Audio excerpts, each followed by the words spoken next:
Are you ready to dive into the golden era of music? Subscribe now to When Radio Was King, the podcast that takes you behind the scenes of music's greatest moments.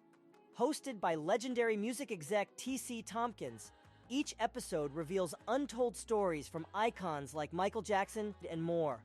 Don't miss out. Hit that subscribe button and stay tuned for your all-access pass to music history.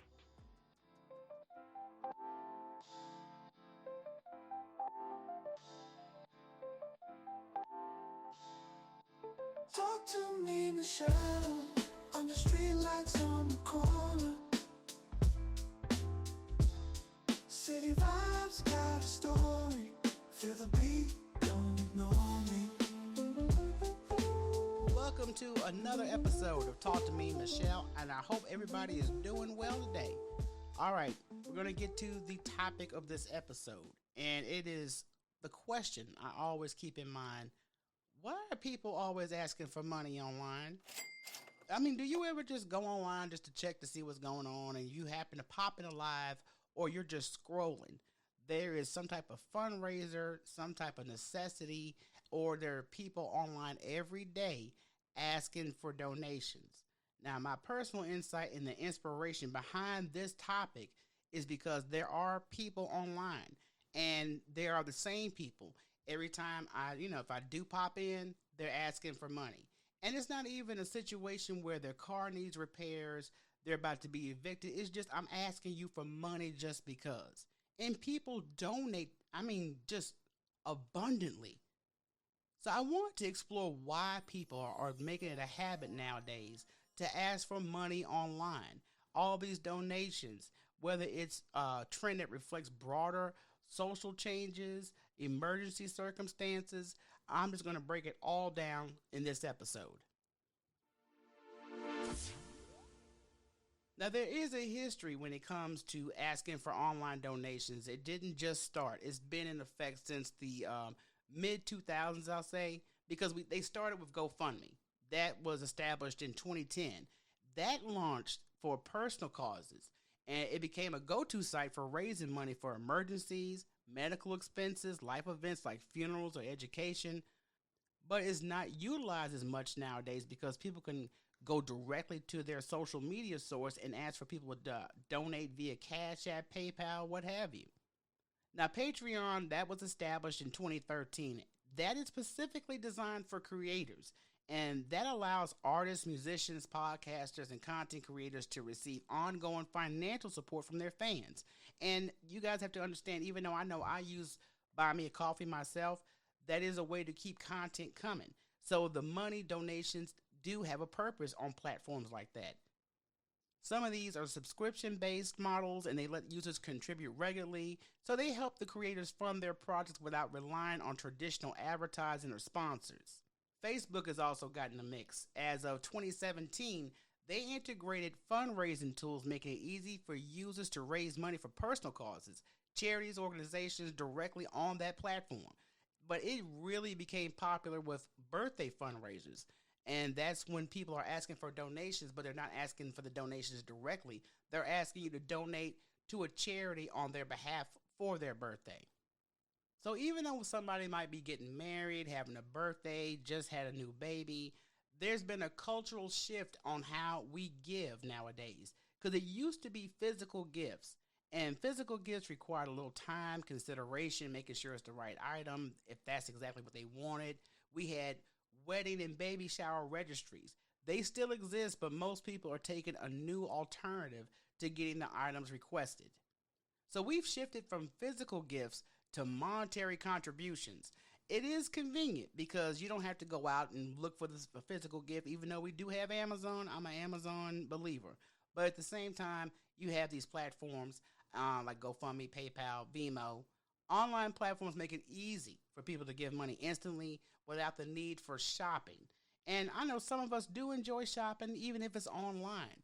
But if you don't know exactly what a person may want or what they may need, it's always cool to give a donation. And donating money now is more practical.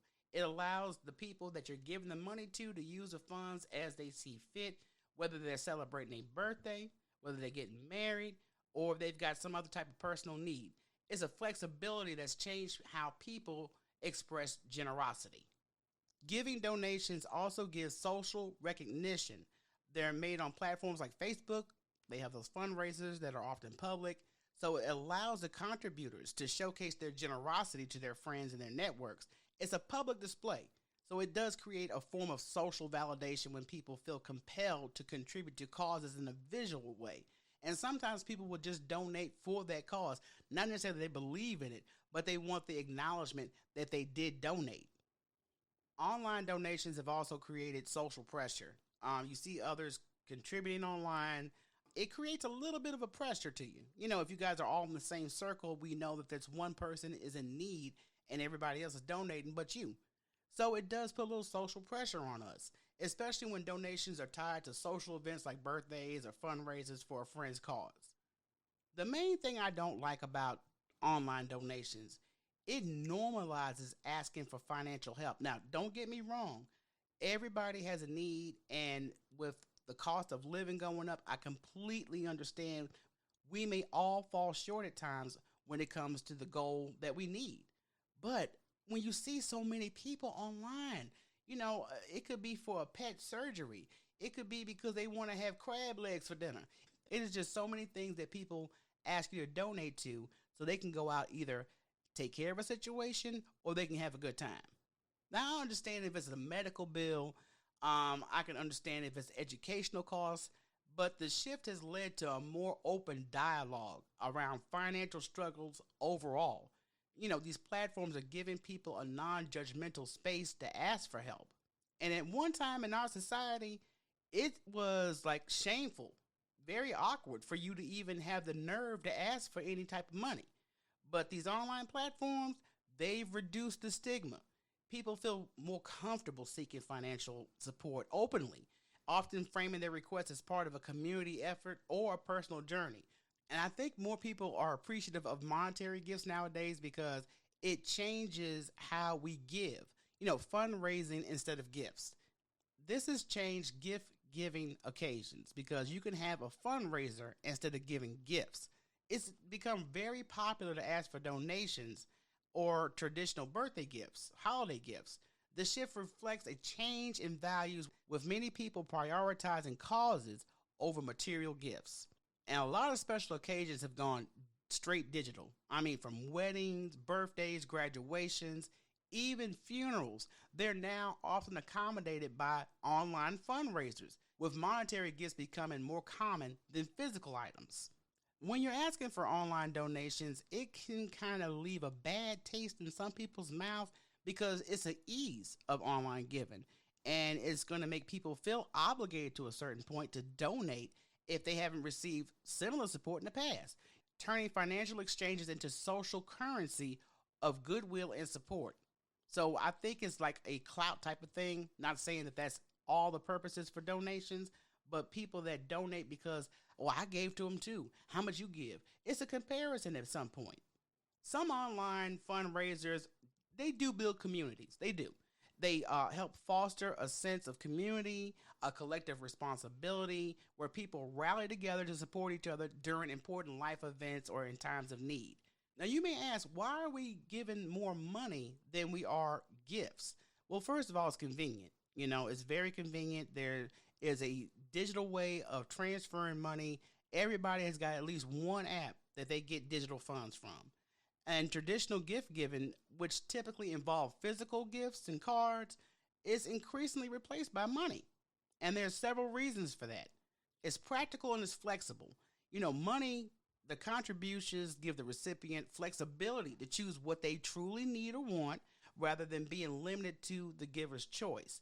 So whether it's putting the funds toward a vacation, if you're trying to pay off some bills, or purchasing something specific, the cash offers a more practical value. And you don't have to do much guesswork on this. Unlike physical gifts, there is no uncertainty over whether the gift will be appreciated or useful. Money is always useful. Gift cards are always useful. So it eliminates the risk of duplicating somebody else's gift, issues of size, color, and whatever else they requested, or the need for exchanges. I hate having to exchange something. Please don't get nothing from Walmart because you'll be in that damn return line all damn day. It also offers a ease of transfer. Digital payment platforms, we mentioned Venmo, PayPal, Cash App, that's instant money transfers, making the act of gifting fast, efficient, and there's no shipping delays or wrapping presents. And you are logistic free. There's no hassles in that department. When you are giving via Cash App or some type of digital transfer, you don't have to worry about shopping, packaging, or mailing the gifts. If the recipients don't have the time to return the item or clutter, it's just a lot easier just to send some money. Now, social media has definitely played a big role when it comes to fundraisers. Platforms like Facebook and Instagram, GoFundMe, they have normalized asking for money instead of physical gifts. It's become common for people to set up donation pages for their birthdays, their weddings, or personal milestones, often benefiting a charity or a personal cause. Now, when people see others requesting donations instead of gifts, it encourages them to do the same thing, amplifying the trend of monetary contributions over traditional presents. How has digital exchange of money changed our society? Well, there's a number of ways it has. Lifestyles, they grow in popularity. People are moving away from accounting material goods instead of favor experiences. Savings, charity, monetary gifts align with all these values and they reduce waste and clutter. Also, if you want to donate to a charity, many now request charitable donations in their name rather than receiving personal gifts.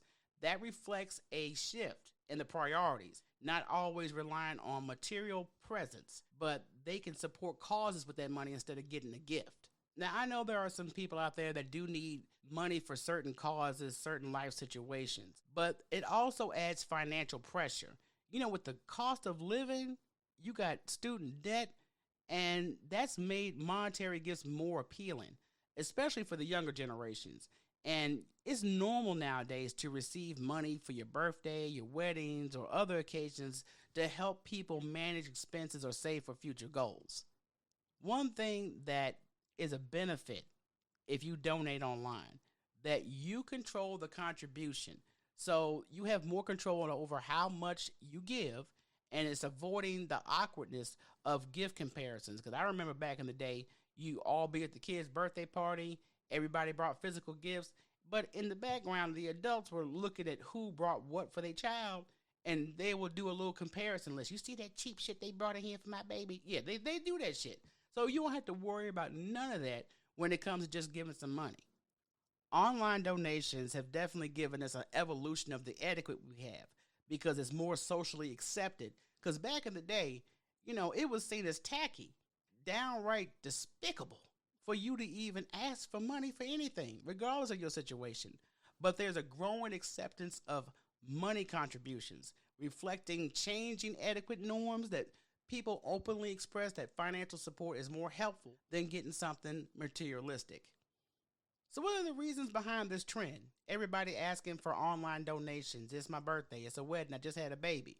Well, number one, it does provide convenience. You have donations coming in. It's more traditional nowadays than just going out and buying a gift. And many people use these platforms to alleviate personal financial struggles. You know, it may include medical bills, education, housing, whatever life is throwing at you. We're also in a generosity culture when it comes to online giving because it's a rise of culture where people feel it's more comfortable on their networks. I'm going to ask y'all for some financial help. And people often enjoy being able to contribute. But my thing about it is you have to be leery of that too. We'll get to that in a moment.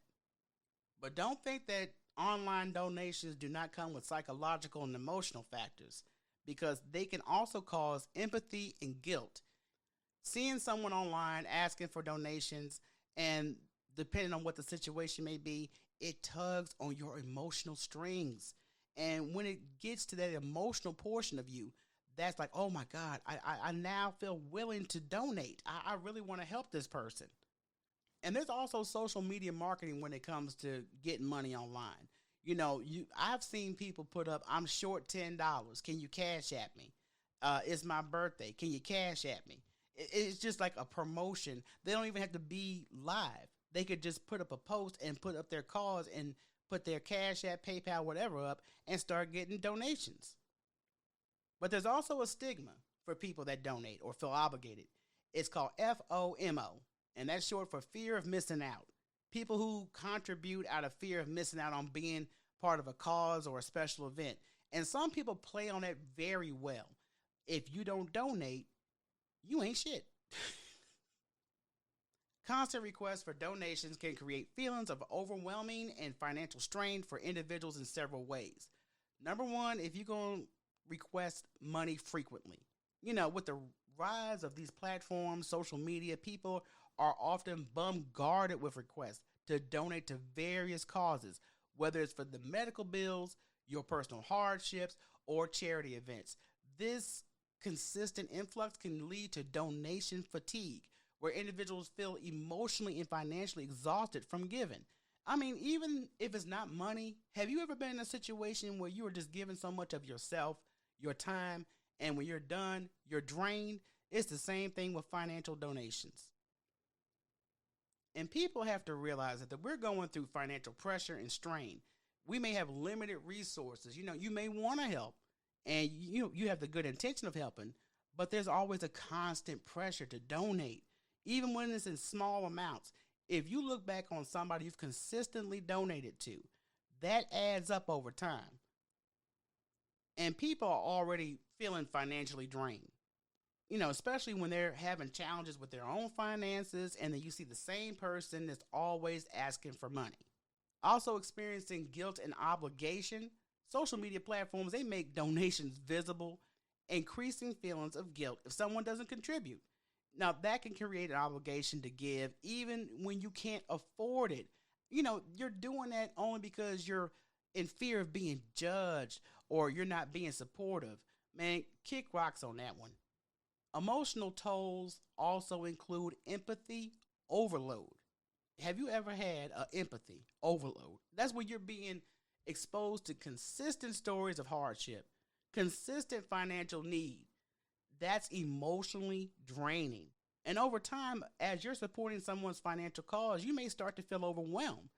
And I think over time that people that donate on a regular basis, they start to feel overwhelmed because there's so many people in need.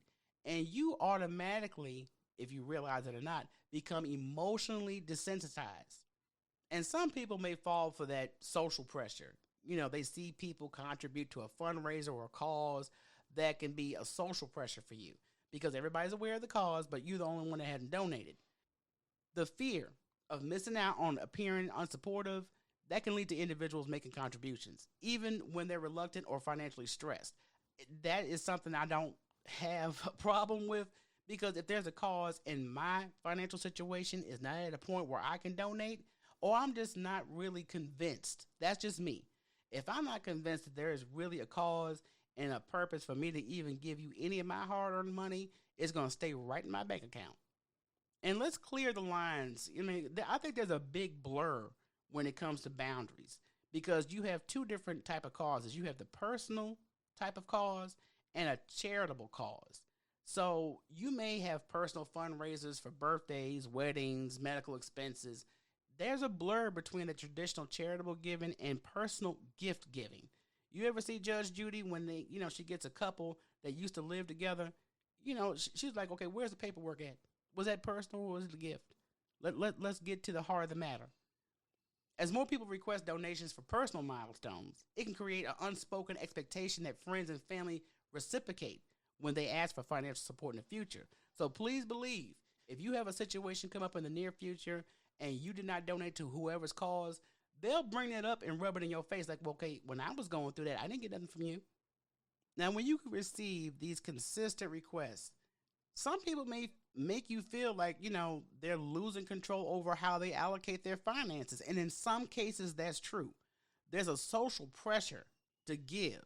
It may feel less like a choice and more like an obligation. And you shouldn't feel obligated to a situation you did not, number one, create or had a chance to even investigate a little bit more. Now, let me bring up being desensitized. We get desensitized on a lot of things in society because I think we have an overload on too much, especially when it comes to people always asking for money. The more frequently people are asked for donations, the less likely they may have respond positively. They're ignoring or dismissing them because they feel like they're overwhelmed by how many people are online asking for money. And if you are one that is consistently giving, that could possibly lead to feel like their contributions are making less of an impact. I've seen several examples of people that are always asking for money online, but when they're back online, the situation is not better, and they're always asking for more money. Consistent donations also lead to strain in personal relationships. The constant donation requests, especially from your friends and family, that's going to cause a lot of tension in your relationship. And if you're one to make frequent small donations to various fundraisers, that can reduce the capacity to make more significant contributions to causes that matter to you most. You can't always donate to something if you're into helping animals, children, elderly, whatever your cause of your heart is. How can you constantly give to that organization if you have somebody constantly online that always has a financial situation? Please be aware that there are plenty of fake and fraudulent online fundraisers. And usually what they do is they seek your sympathy. They create these fake fundraisers based on this fabricated story of a tragedy or a hardship to play on our empathy. You also have impersonators online. I know I've gotten all these different messages online, and one claims to be Denzel Washington, another claims to be this person. I'm like, okay, none of these celebrities know me personally. Why would they reach out to me, especially on social media? If I know them like that, they have my phone number.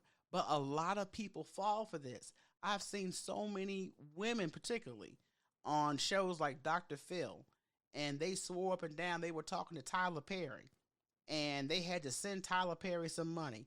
That, like I said, when I look at them, I feel bad, but then again, I don't. Because when you look at Tyler Perry, why would he be online asking for money when he got a mansion, a whole movie studio on some land? Come on now. But they get away with this all the time. People will use stolen pictures. They'll also create fake profiles just to make fundraising appear like it's legit. Please check the information before you donate to anything because there's lots of false information out there. Most cases, fundraisers present a situation that have some type of truth, but there are some people that will exaggerate or misrepresent the facts of the situation.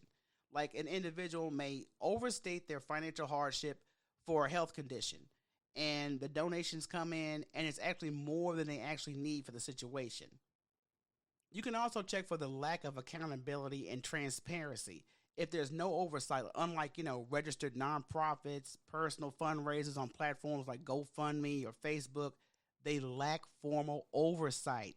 This means that there's often no independent verification. That's not going to ensure that your funds are being used as they're supposed to be.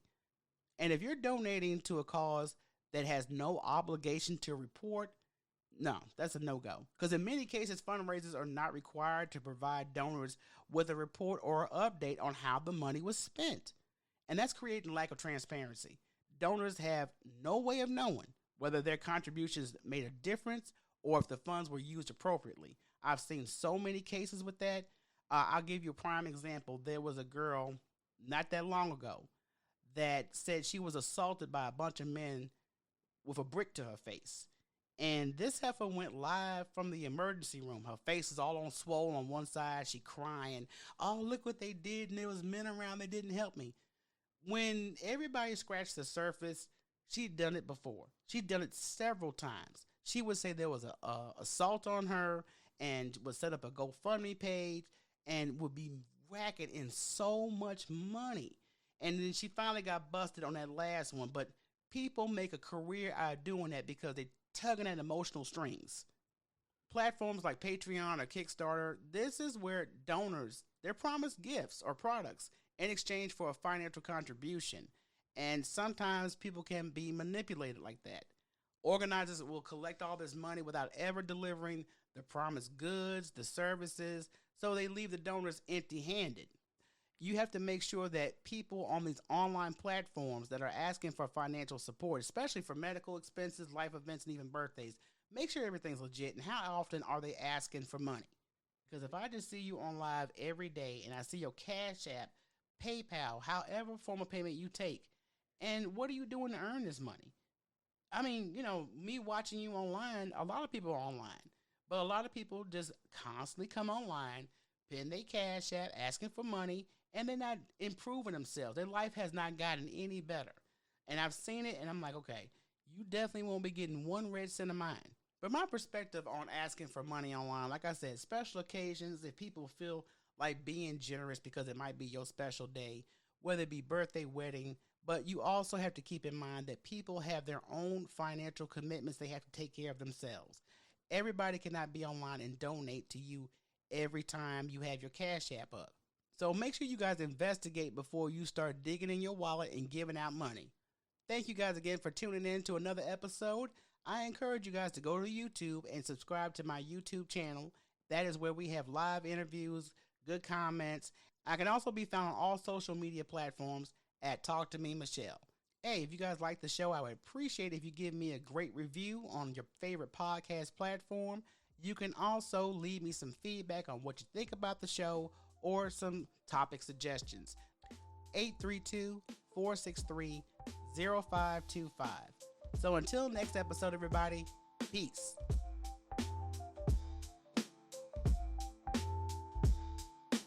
Talk to me, Michelle.